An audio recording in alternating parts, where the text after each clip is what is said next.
already had their backs against the wall in set number 4. They were down 2-1, and they did what they needed to do and took set number 4 over USD.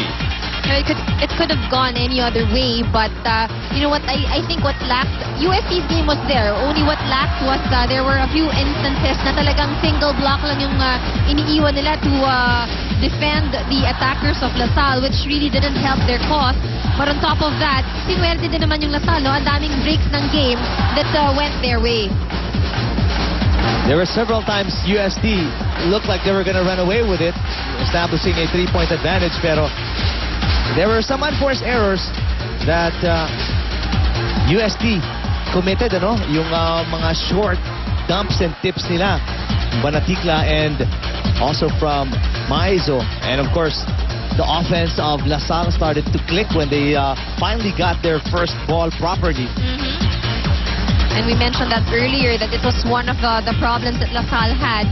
Kung makikita natin, even in the statistics, very low in terms of attack points. And that's primarily driven by the poor reception that they had in the past sets. But in the 4th set, I guess LaSalle felt that, you know, it can't go wrong anymore. Kailangan tama na yung gagawin nila. Otherwise, they wouldn't extend to 5 sets. But it's interesting, though, looking at the numbers, it's still USD that managed to score more attack points, 12 as compared to 9 of LaSalle. But when it came to blocking, LaSalle was there with 3 points, 1 only for USD.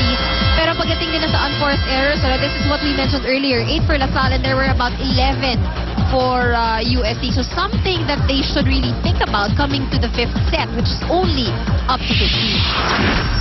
It came back to haunt them, yung unforced errors ng Tigresses, the defending champions, are sent into a 5th setter by the number 1 seeded De La Salle Lady Spikers, led Dimakulangan and company. Finally, they have delivered the type of game that a lot of people have been expecting if they're paired up against LaSalle.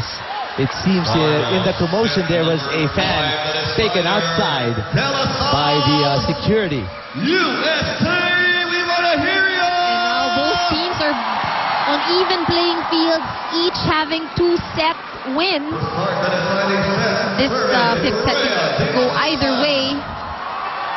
Again, tuwad na nasabi ni Ann, hanggang 15 lang to. So it's going to be a quick one. For a lot of people who are not familiar with the game, yung unang makalamang dito, they have a huge advantage. That's right.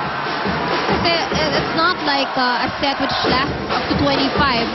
You have room to catch up. But in this case, it doesn't even reach the second technical timeout normally, which is up to 16, diba? Mabilis lang siya.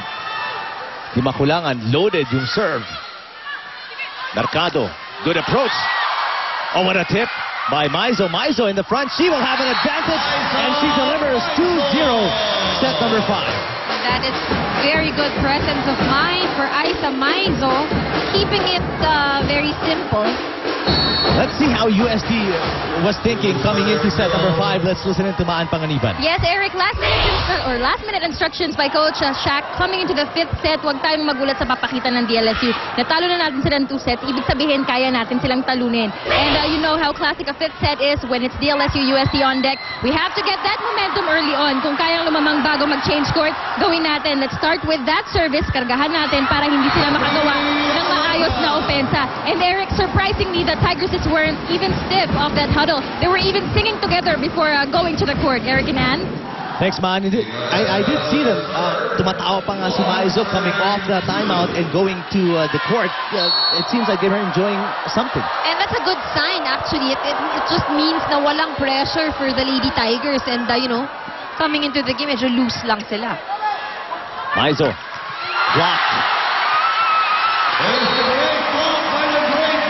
And finally, after being absent, at least in the last 2 or 3 sets, the blocking of LaSalle has returned. Speaking of LaSalle, let's find out their mindset coming to set number 5 as we check in with Steph C. Tulad nga ng sabi ni Coach Emil before the start of this game, gusto naming manalo at importanteng manalo kami kahit ilang set pa yan. Well, now that the match has extended to the 5th set, he expects the Lady Archers to finally win it all, and in order for that to happen, they're going to have to stop committing service errors. Coach Emil the only reason they'll lose is through their errors. Well-drained huddles also mentioned that the crowd can really be distracting. So for this last set, the Lady Archers will do their best to focus and to concentrate on the game. Eric and Ann. Thanks, Steph. Coach Ramil acknowledging that the crowd, although there are a lot of LaSalle fans, the crowd is almost primarily consisted of UST fans here. That's right. And nakaka-apekto, especially at the service area where may mga booing crowd, ano? That's 4 touches on LaSalle as they have mounted a run here, and 3-0 run after UST led by 2-0. But we're tied now at 3-all. Fifth set, 2 sets apiece.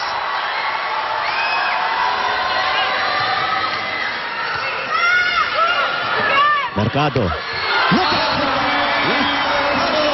Very clean shot from Steph Mercado. The blockers too late as they were concentrating on the middle hit of LaSalle. Alarca composing herself before the serve. That's too long. And a lot of serve being committed by the Lady Spikers up until this crucial 5th set. That's true. 4-all. Banaticla serving. Another poor reception from Gohing. Free ball. UST. It's really costing LaSalle. Ortiz emphatically denied on what was an impossible shot to block in the first in set number 2-3. Look at that. Great timing by Maraño.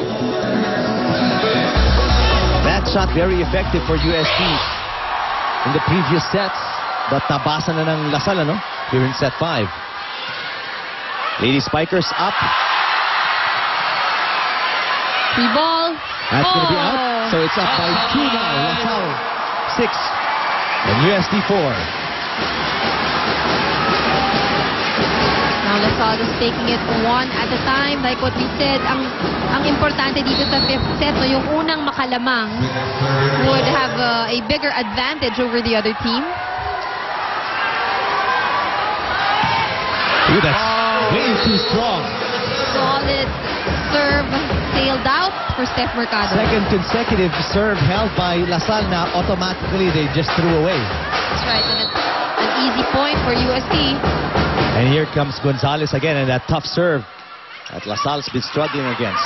And you know, aside from the fact that point for UST, the momentum also shifts on the other side. That's what you don't want when you commit these simple errors. And right away, 2-0 run as you see Maizo getting treatment for cramps, it seems. Cruz. So UST with a 2-0 run, halted quickly by the Cha Cruz hit. Blockers were there, but Cha Cruz managed to get it through. How timely is this? You know, Isa Maizo suffering from cramps when UST needs her the most. And this is definitely going to affect the offense of the Tigresses. There's a service ace. LaSalle goes up by 2. Well, now we have to switch courts. And this is going to be vital to find out if Maizo still can